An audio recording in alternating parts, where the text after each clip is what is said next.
Hi there, welcome to Long Distance Review, and welcome to my new review of the new Babymetal album entitled Metal Galaxy. A little bit of a caveat before I start the review of the album. Firstly, apologies for the lack of grooming going on at the moment. I forgot to bring my shaver to work, and I wanted to also review the new Life of Agony album, but it came out the same day as the Babymetal album, and I couldn't do two in one day. I'm also not going to be here next week, so all I'll say is the new Life of Agony album is absolutely stunning, and I'll talk about it at the end of the year when I do my top 20 albums of the year.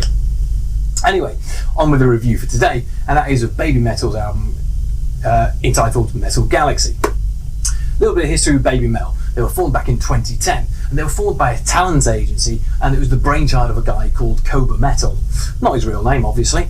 And what he did was he fused together heavy metal with J-pop, and created this new genre of Kawaii metal, as sometimes it's called.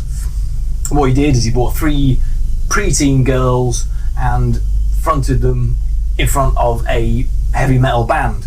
He entitled the girls Su Metal, Moa Metal and Yui Metal, and the band were called the Kami Band, and he created this mythology around the whole band with this fox god who created the band, and they are following in what he says to do, creating metal for the world. And you don't have to follow the mythology, it's bizarre, the whole thing's bizarre, but the mythology is really bizarre.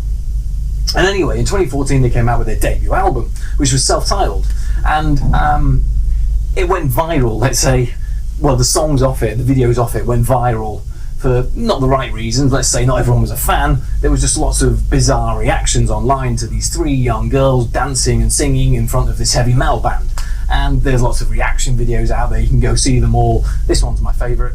This is fucking garbage. Oh, and they're on tour with Lady Gaga.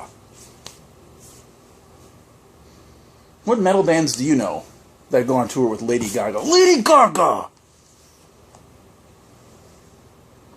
Fuck.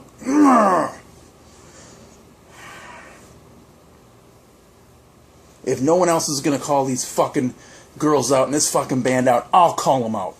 No one else is gonna stand up for what's right in the world of heavy metal. Well, Billy will. I don't give a fuck. I'm tired of this fucking bullshit, dude. Keeping other great bands down while shit like this is just cool and mainstream. There's no hope for society anymore. There's no hope. What an absolute bellend. And this time the girls were all of an average age of 14, you've got to remember. So they were very young, it was a very new thing. I actually saw them around this time at Sonisphere in 2014 in the UK, this festival called Sonisphere. And let's say I was as sceptical as everyone else at the time, but watching them live, I thought the live band were really good. I thought the girls were brilliantly fun to watch, they were great choreography, and they pissed a lot of metalheads off, which I loved, because I love it when metalheads get pissed off, because they're so easily pissed off. Everyone just wrote them off as a flash in the pan and a gimmick. In 2016 they came back and released their second album entitled Metal Resistance. And it was around this time that they started to get a lot of respect from their peers. They were taken on tours, and they were seen with like Slayer and Metallica and Judas Priest, Dragon Force, things like that.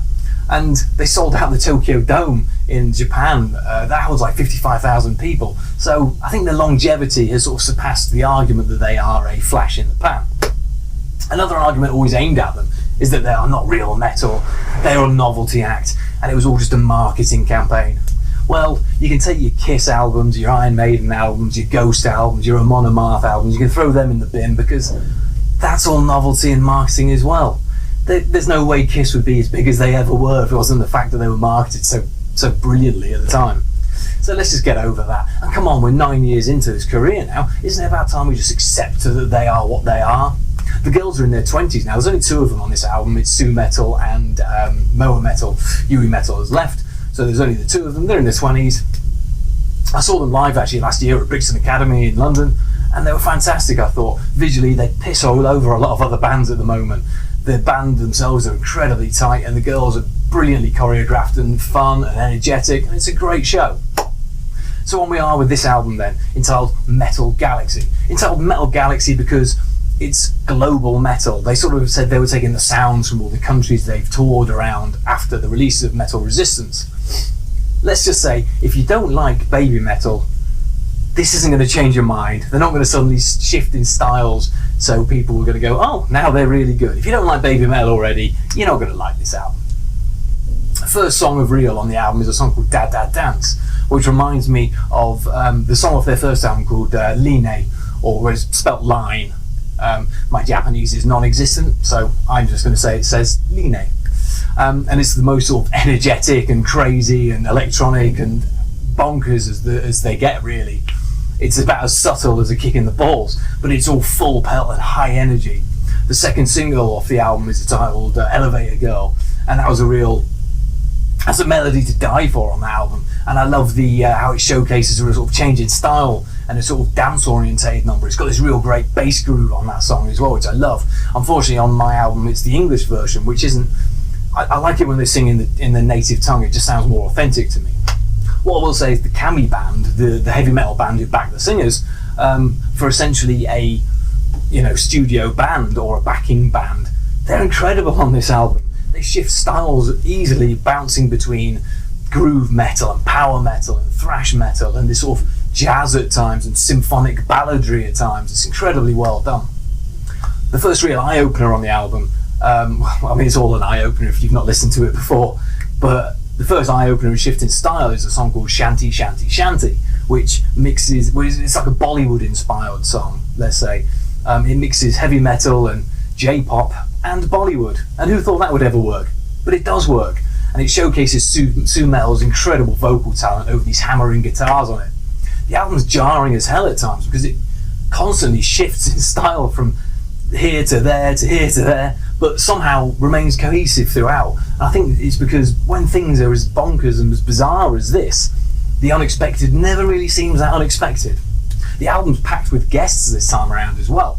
There's Alyssa White-Gluz from Arch Enemy on a song called Distortion. There's Sabaton's Yuckim Borden, or is it Broden, I think, on a song called Oh Majinai. And there's the Thai rapper F Hero who appears on Papaya. And so he's got a lot of guests on this album, a lot of different styles, a lot of guests, a lot of things going on. It doesn't all stick, let's say. I'm not a fan of Oh Majinai, which is this Irish punk pirate metal song. I think a lot of people will like it, but for me, I don't like Irish punk. I think Irish punk reached its zenith when the Dropkick Murphys released Shipping Up to Boston, and pirate metal is the worst genre of all time. Ailstorm can just get in the bin and fuck off. So that song's just probably not for me, maybe. It shifts in styles all the way through, like I said, on this album, but there's earworms all the way through. There's a great song called Night Night Burn, which has this Latin rhythm under this metal punch. And it's a real earworm and a real highlight of the album. There's a song in the middle of the album as well where the girls take a vocal rest, which is nice to see. It's a song called In the Name Of, and it relies on this sort of blistering percussion, stomping percussion under these death growls. They don't do it often. On the first album they had a song called Babymetal Death, which opened the album up, which had no vocals on it. And I think a lot of the sticking point for people with Babymetal is the vocals, because on the first album there were these high-pitched, screechy, whiny little girl vocals, let's say, but the girls are now in their 20s and their voices have obviously matured and they've improved no end, and there's no way that people can now say the vocals are, I can't listen to them, the vocals are annoying. They're not at all. My favourite song on the album is a song called Kageru. Anyway, I pronounced that terribly wrong, but it's my favourite on the album, and has this great funky groove that opens it up. It leads into this really heavy riff, and it's got Sue Metal's soaring vocal throughout the track. I love that song. I always prefer Babymetal actually when they are less power metal balladry than I like it when they're more just hyperactive and crazy. There's a song off the last album called The One, which is one of their big songs. They always do it live. I don't like that song. It's too much. It's too dull. I don't like ballads at best, and I don't like power metal ballads. Thankfully on this album there's only one sort of power metal ballad, let's say, a song called Shine, and it's only about 5 minutes odd long, so it's not too bad. It switches between sort of acoustic guitar and metal as well. It sort of has enough surprise in it, I think, just to make it not dull, for want of a better phrase. I don't like the last song, mind you. There's a song at the end called Arcadia, which is a bit too Dragon Force for my liking, a bit too power metal. So it's not all gold, the album isn't all incredible, but for an album with such differing styles and genres throughout, and it goes on for like 50 minutes, it remains fascinating through the whole thing, and there's enough on here that is really, really good. Babymetal are a gateway band, really. I mean, I love them anyway for being a metal fan for 20 odd years, but you've got to see them as a gateway band. Stop whinging about them. No one's favourite first metal band was Cannibal Corpse. You've got to have a band to get you into metal. And if this gets young people listening to metal more, I'm all for it. And this is an unstoppable rise, Babymetal. They're getting bigger and bigger, and the progression is great over these 3 albums. It really is. So isn't it time we just stopped whinging about them and took them more seriously? Let me know what you think of the album, and I'll be back in a couple of weeks. Thanks very much.